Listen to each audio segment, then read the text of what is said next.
Well, hello everyone. I have Julie here, and she's going to introduce herself in a little bit. So if you're here watching the replay or you're here with me live, just drop into the comments below and let me know that you're joining Julie and I today. And I'm really excited to have Julie here because she just finished up.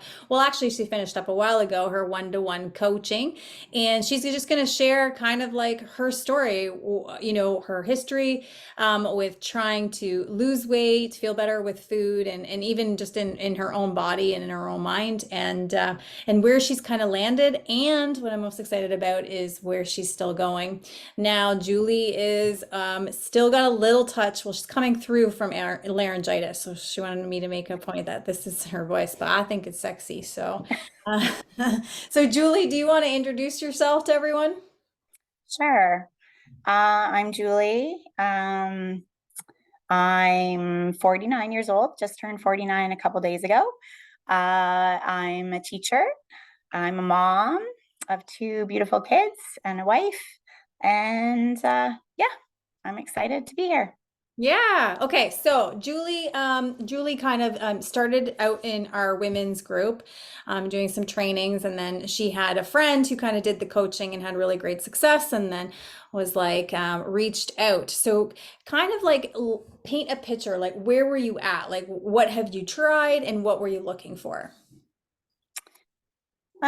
Yeah, so I had a friend, a neighbor of mine that was telling me about the program, and I just was very interested. She had a lot of great things to say about it, lots of great things to say about you, Cindy. And when she talked to me about it, it really resonated with me about it just made me think that it was something maybe that I would be interested in, although I was unsure at first. But yeah, like I feel like I've always tried to be healthy. That has always been like, top for me. Like, tried to eat healthy my whole life, tried to exercise, but I never felt like I got the results that I was looking for.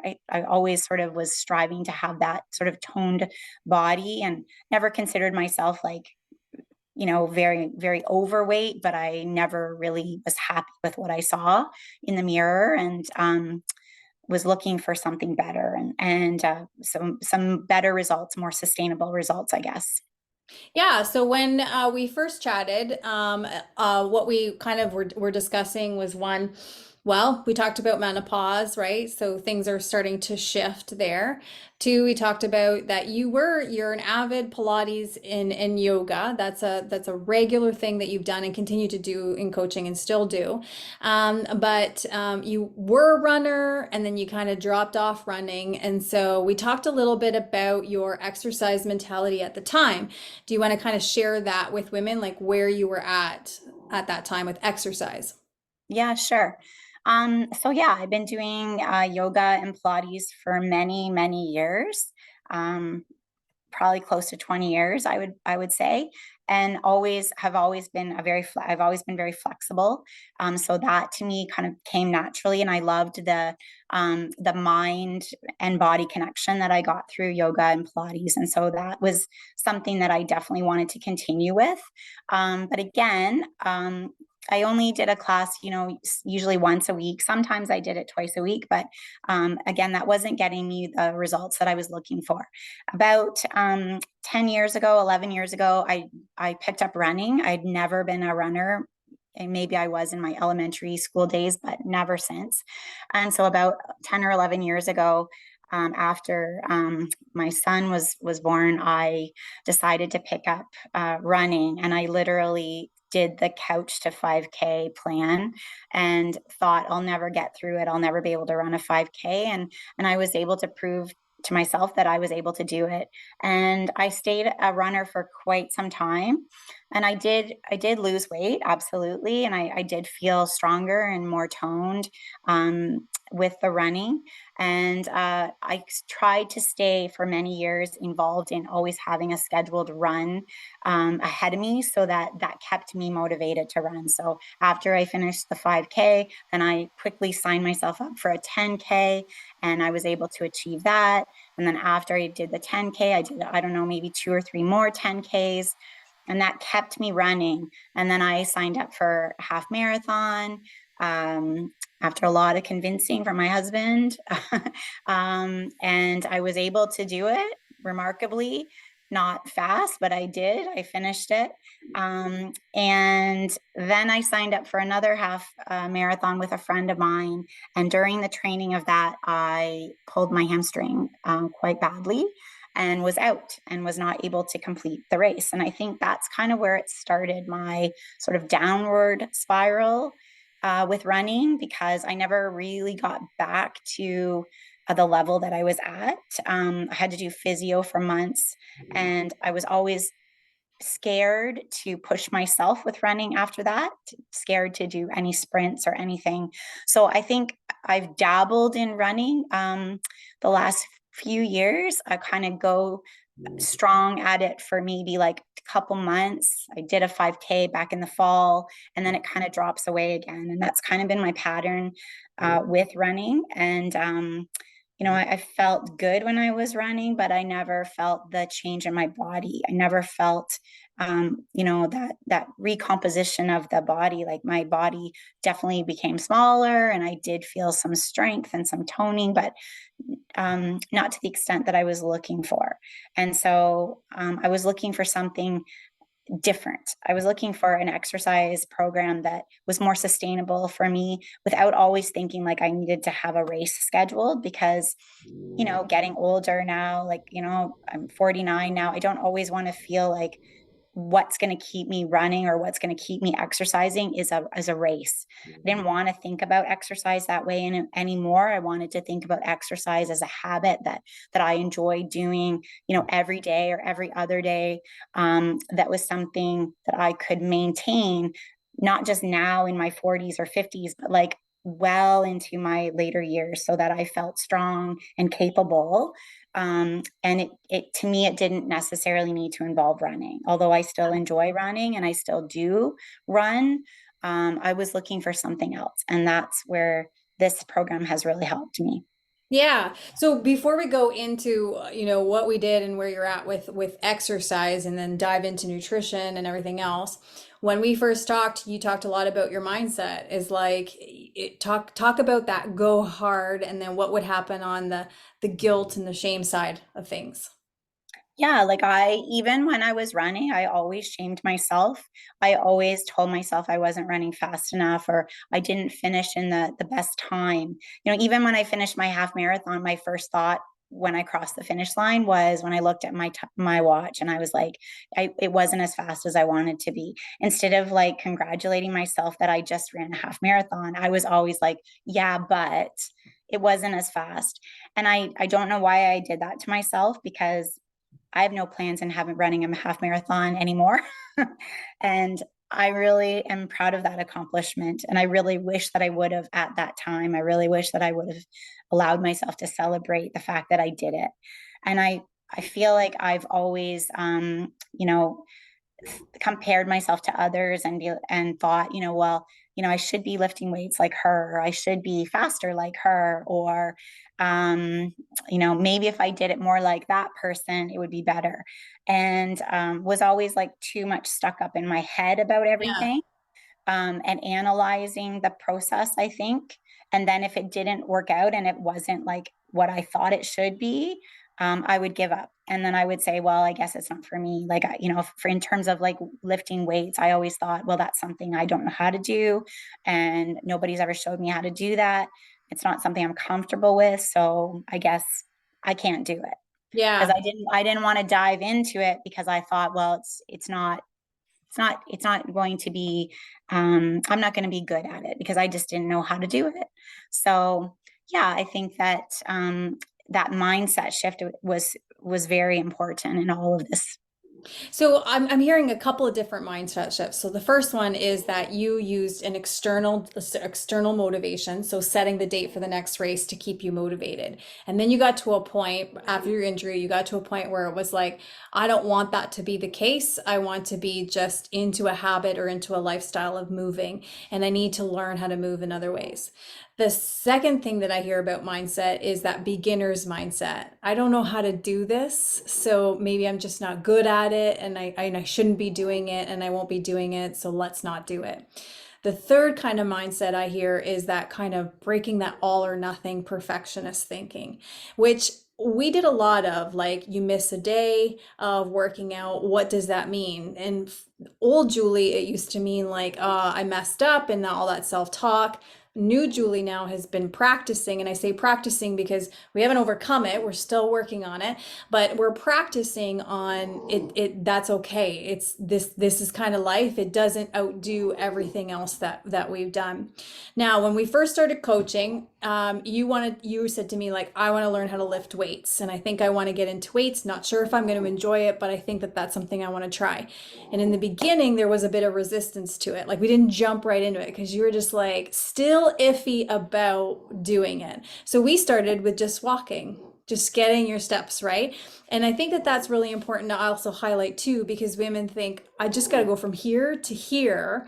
But in coaching, there was a lot of resistance for you in the very beginning. And so we gradually built up the plan until we had a conversation. You're like, I think I'm ready now, right? Yeah. Yeah. Yeah. Yeah. So Yeah. okay, so now you've been lifting weights for a while, and actually, we're done coaching, but she's still continuing with the exercise portion because she just wants to get so much more practice under her belt so that she can kind of fly on her own afterwards. So, do you just want to talk about, kind of wrap up the exercise, move into the other components, but do you kind of just want to talk about weightlifting and how that feels for you and kind of what you learned about yourself through that? Wow. I think, yeah, it's remarkable, really. Like, I think you said it perfect. Like, I had a lot of reservations about it. Initially, I think I even told you I'm nervous to start. So yeah, we started, and you were great with that part of it. Like you said, well, we don't have to start right away. Like, let's just do some walking. So for me, that was great because I walk all the time. So I'm like, sure, I can handle that, no problem. And and then I think when the first set of workouts came my way, my perfectionist mind was like, okay, I gotta go through them all, I gotta read them all. And then I remember even the first day I said to my husband, oh, I can't do this, like, because some of the moves and stuff, I had to stop the video and watch it again. And it just felt so I guess, disjointed for me. It didn't feel smooth. It didn't feel, a lot of the movements were new. I wasn't used to, lifting dumbbells or using resistance bands and things like that. And so I didn't, I didn't think I was doing it properly. And so me with that perfectionist mindset, I kept having to like stop, watch the video, make sure I was doing it right, which is good, I think, to maintain your proper form. But over time, as I got more comfortable, I got through the first workout, I got through the second, I started to reap the benefits, I guess. I started to feel like my energy was improving and my form was starting to improve. And I just kind of would my self-talk, I think, started to change too. And it wasn't so much about like you have to do this workout perfectly. It was more like just do the workout, just do the workout. And if you have to pause the video and watch, or pause it or watch the video again, and or read through the description of the moves again, that's okay. It's okay to do that. And so I think I started, and I think I said this to you many times, I started to give myself a little bit more grace with just the process of all of this. And it didn't have to be perfect. And then, I would just get to the point where the workouts were going really, really well. And I was feeling really comfortable and confident. And then all of a sudden, the next set of workouts would come my way. But they never seemed to throw me off. Like, it was almost like I was just like, oh, okay, for some reason, I can do these. Like, they seemed more challenging, but not in the same way. Like, I felt confident to do it. And I've really embraced the weight training and the resistance training, to the point now where I really look forward to it. And I actually don't look forward to my runs as much as like before it was the other way around. I would look forward to my run and not look forward to the resistance days, but now it's the opposite. So I I think and if I miss a day, I do still have that, like, I still have a long way to go in terms of like giving myself grace if I do miss a day. But I also have times now where I'm like, okay, I just needed a rest today, and that's okay. And I know that's part of it. And I know that if I miss a day because maybe I was busy or something happened, it just didn't get done, I've learned now that I can just pick up the next day. And before, um, I would have been like, well, I missed yesterday, so I might as well just forget it, you know? And now I don't think that way at all. I'm like, okay, I missed yesterday, no big deal. Like, I'm just back on board today.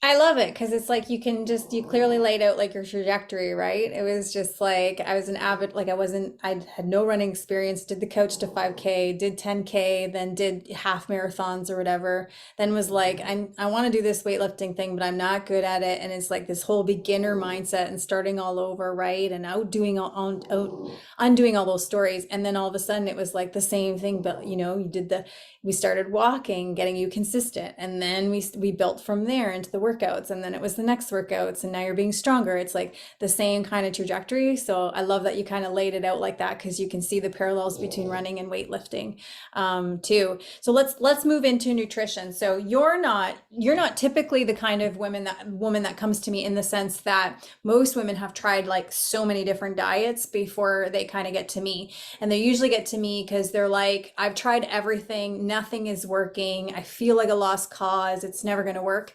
But they are still holding on to hope that maybe this is the missing piece. Or sometimes they're listening to my videos and they're like, I never realized like that it's the mindset piece basically that I've been missing out. Or it's like, I realized like I need more flexibility in my nutrition. So you didn't come from that, but you came from like, you ate healthy, but then you ate healthy and weren't seeing the results. So paint a picture of what that looked like nutrition wise for you so then we can paint the trajectory of where you are now. Yeah, I think I always had like an idea of what was healthy and what wasn't. I certainly, I'm like everyone else, and I like, certain treats and things, but like You're a I, baker. pardon me. You're a baker. Yeah, absolutely. Yeah, like people know me as a baker and good cook. Like I'm definitely the person that's bringing all the home cooked meals and the baked goods to all the functions, and people know that. So I didn't want to lose that part of me as well. And I know we talked about that at the beginning, that this is a part of who I am. And so how was I going to bring all of that into this? But I always tried to eat a balanced diet as much as I could. I felt like that was ingrained in me from an early age with my family. But I never really thought much about things like protein. And I certainly would try to get my vegetables in and my fruit. But other than that, I guess I tried to like minimize my carbs. Like I would think about things like bread, and I would maybe say, okay, well, I'm only going to have one slice of bread today. But I didn't really think about it more than that. I didn't really read labels.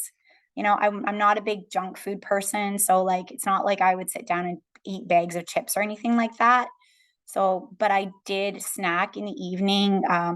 Certainly, I always have baked goods in the house, like homemade stuff. So, I would sit down at the end of the day with my tea and have, like a cookie or whatever.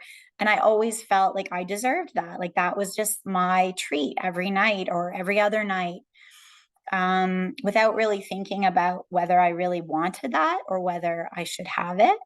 So, or whether I was hungry, right? And I think that was a big thing that you taught me, is that to think about why you're eating and what you're eating. And I don't think I ever did that. I just, I tried to eat healthy, breakfast, lunch, dinner, eat my snacks, but not think about how much I had eaten during that day.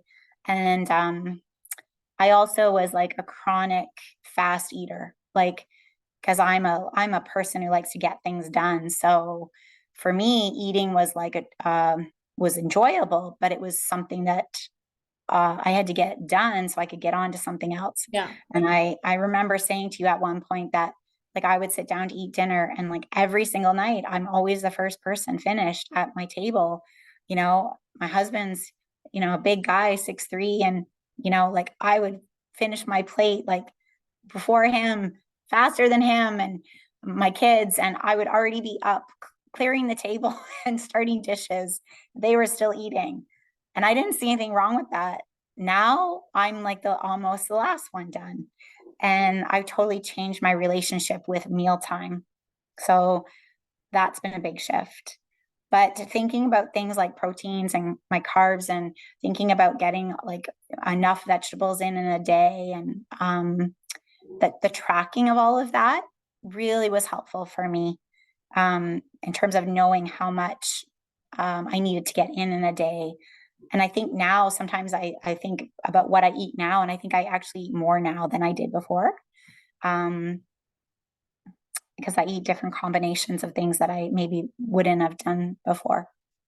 Yeah, yeah, I love that because again, it's like you're really great at painting the arc, right? It's like you because most women do believe like I eat really healthy, so why isn't it happening, right?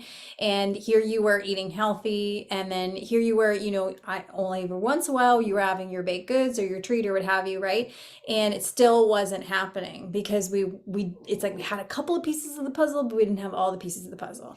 So then we start coaching, and it's not only what you're eating, it's how you're eating. And I love that you emphasize that because it's like how slow are you eating? And it's like, are you hungry, or is it emotional, or is it a reward? Why are you eating? And it's not a judgment question, it's a curiosity question to then be like, you know what?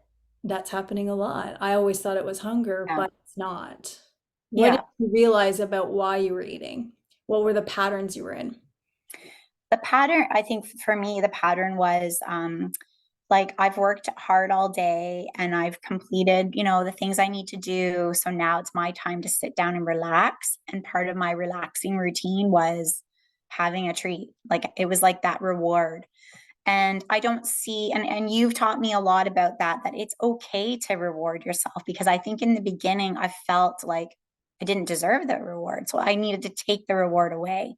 So for me, I've had to really like juggle that in my mind, like coming to a place where I can have it, but I don't need to have it all the time. And I also can ask myself questions like, do I really want it?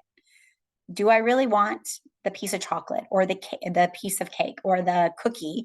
And if I do really want it, then I'm gonna darn well have it, and that's okay. And I don't have to feel guilty about it. But then other times I'll sit with myself and I'll give myself, half hour, and I'll say like I'll make that tea and not go and grab something, and then sip my tea and watch my show or chat with my husband. And then I'm like, actually, I didn't miss it at all. I didn't need it. Like I didn't really need that tonight. And then I'll be like, oh, I'm glad I didn't go grab it, because actually I didn't really miss it. Mhm. So I don't think I was ever paying attention to those cues before. Um, and now I don't want to paint the picture that I never have the treats, because I still do, but I'm at least having that conversation with myself before I run and grab it. So it's not an impulsive decision anymore. There's a little bit more thought that goes into it. And then when I do have it, I don't like snarf it down like I would have before. I really take the time like to sit and enjoy it. And then I'll be like, wow, that cookie was really delicious. I'm glad I had it. You know And what? I'm done. You know what comes to mind is the ginger molasses cookie that Yeah. your TA or your assistant brought you, and then the carrot cake you made for your husband's birthday. And Yeah. and most people think like I can't lose weight and have those foods, or if I start or have them in the house, then I'll overeat them, or if I start, I know that I'm going to overeat. And so the concept of eating them slowly is Mhm. new, and I'm sure it was foreign to you, like what, I get to eat this thing, I get to honor the baker in me and do this thing, but the rule is just eat it slow. Can you just talk a little bit about that?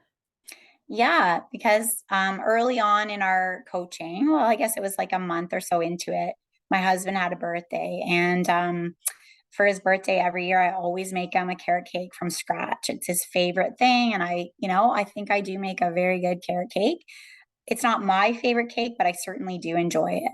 And I remember you saying to me, like, so this is coming up, and it was a thing, it was a point of discussion that we had, because you had said to me, well, are you going to have some? And my immediate thought was, well, yeah, like I made the cake, I should have some of it. And but you said to me, well, how is that going to happen? And at first I was like, well, what do you mean, like how is that going to happen? I'm just going to sit and have the cake. But then I started to think about it, and I really did sort of plan it out, like I didn't um I really did to sit down and have it at a time when I had thought about it. And I did really enjoy that cake. I really did. And, I didn't have a big piece, but I didn't need a big piece. And I was able to sit and enjoy it and not feel guilty at all. And like enjoyed the baker part of me to be able to say, wow, that was really good cake. And, all the effort that I put into it was worth it. It was really delicious, and You were enjoy that. able to have leftovers too and I have them did. sitting there, and you did end up Yes, having another piece of cake afterwards, but I the did. there wasn't this like incessant thought or pull, like a need to eat it. No. Right. And I think there would have been before, like I probably would have had like a slice like every night till it was gone, because my husband definitely would have had a slice. And so I probably thought, well, I'll do that too. But this time I had the initial slice on his birthday, and then a couple days went by, and then I did have another small slice. And again, I felt fine about that. Um, so yeah, you can enjoy and you can indulge. And then the cookie situation was kind of a funny one. It was very early on in our coaching. And yeah, one of my teaching friends had brought me a ginger molasses cookie. And Favorite.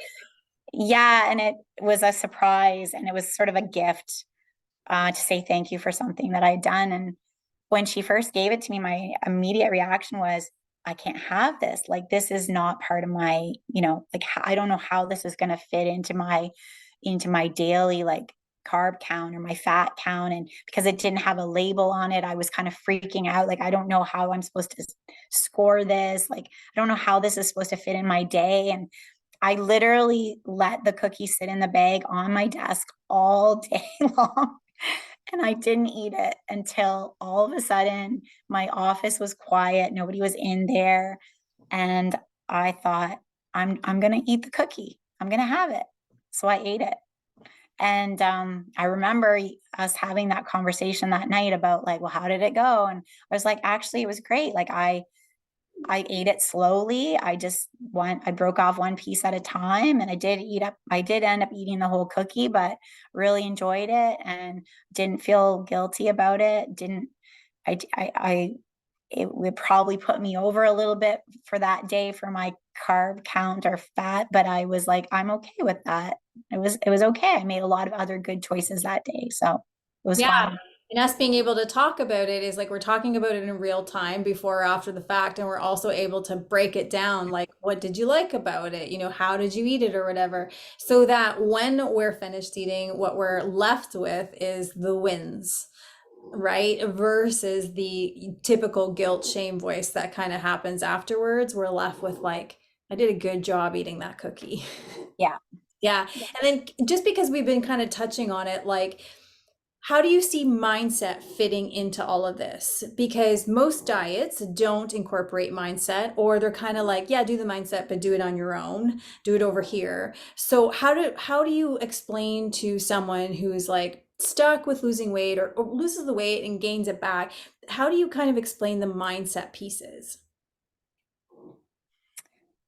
Yeah, I think that's something that I never thought that this program would ever offer me. Like, when I signed up with you and we had our first call, my hopes for the program were that hopefully I'll lose some weight. Obviously, hopefully I'll feel stronger and into a little bit more of an exercise routine. Those were really my goals and my hopes.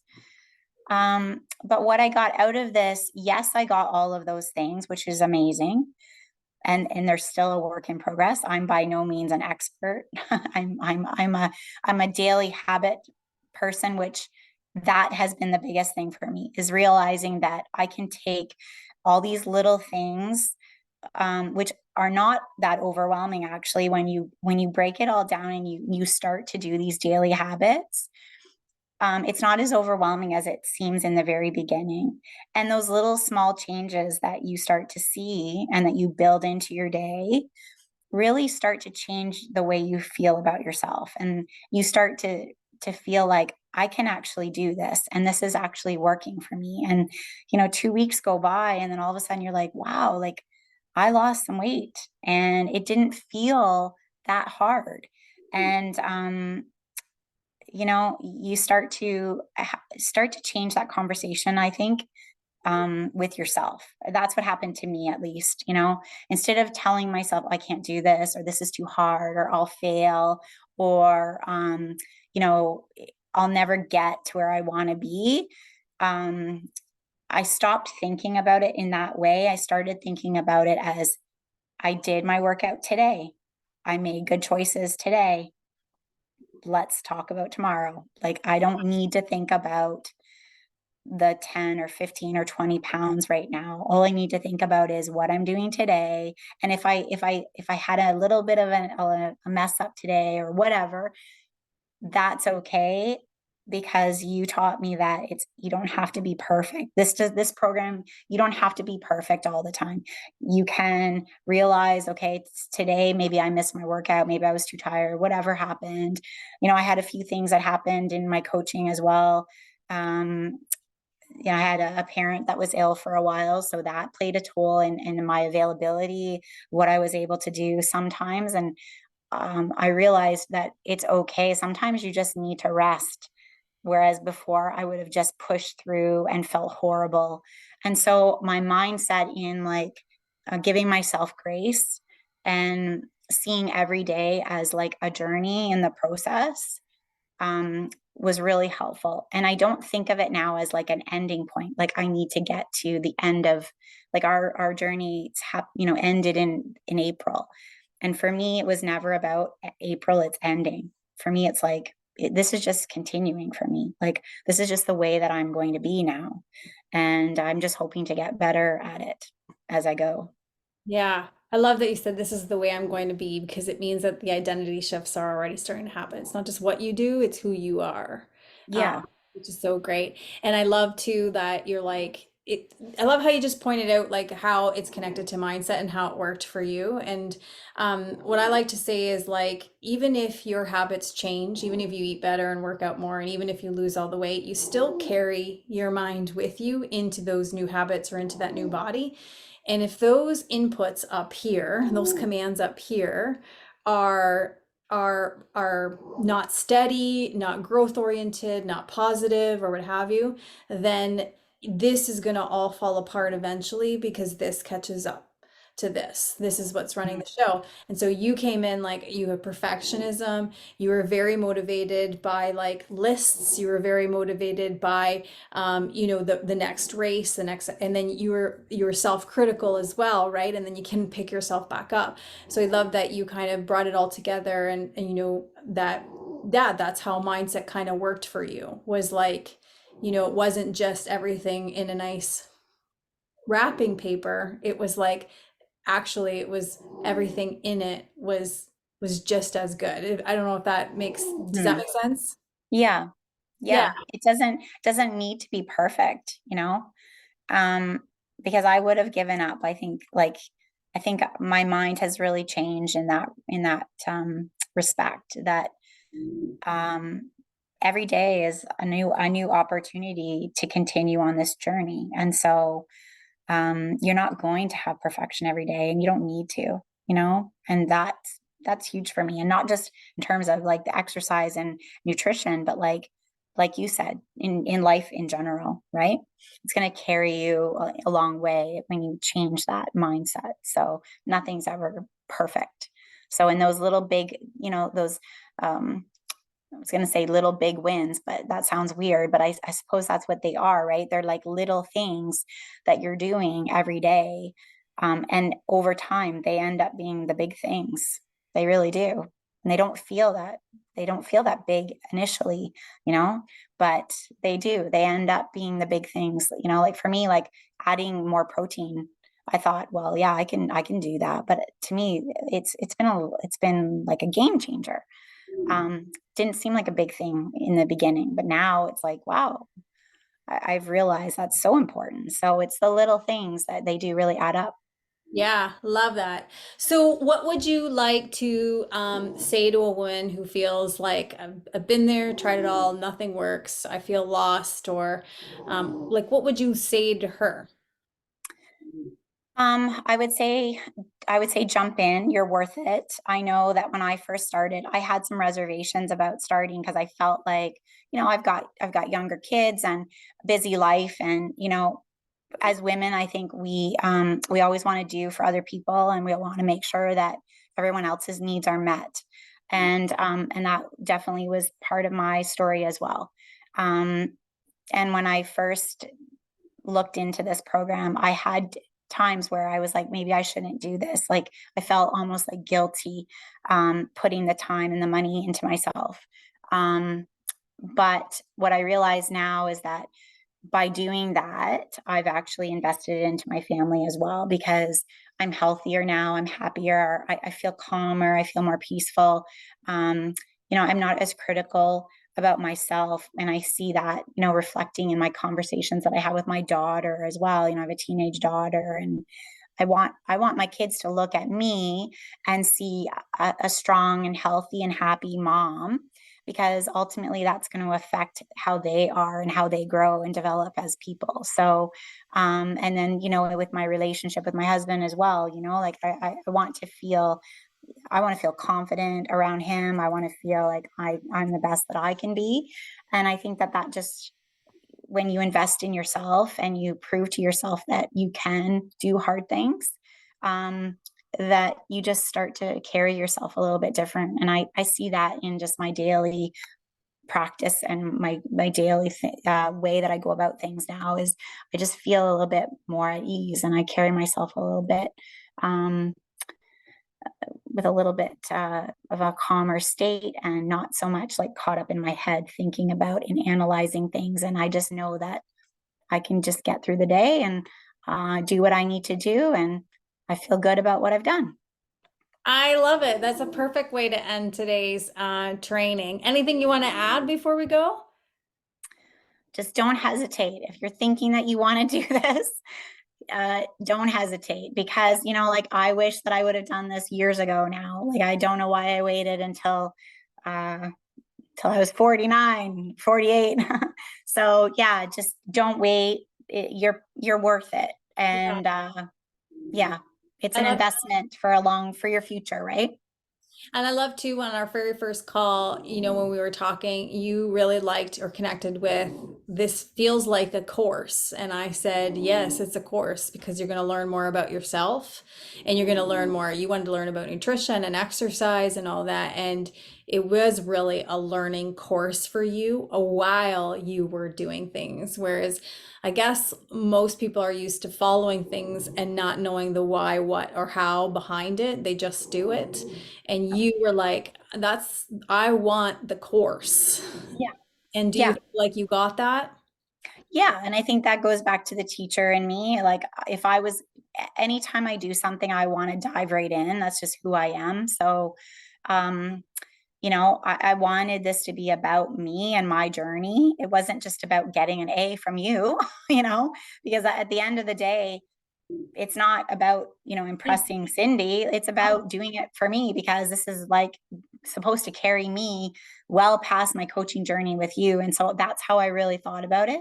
And so I tried to read the articles that were sent. I tried to, with the workshops and things, like really dive in and learn from others, and think of really, be a little bit vulnerable. It's sometimes with some of the questions that you have to that you ask, and it's sometimes you do have to be like, oh, you have to think inward a little bit, and at times it's a little uncomfortable, but I think when you do that, it just makes you a stronger person and gets you to where you want to be. So it's all a journey and a process. Perfect. Well, I want to thank you so much for taking your time and sharing your story with everybody. I think that so many parts of this are going to resonate with women. I get to talk to women one on one a lot, and I always love doing these because I think if it just makes one woman not feel so alone, and feel kind of understood or see themselves in someone else's story, then I think we did a good job. We did a good deed today. So I think that we did that today. So thanks so much, Julie. You're welcome. Thank you.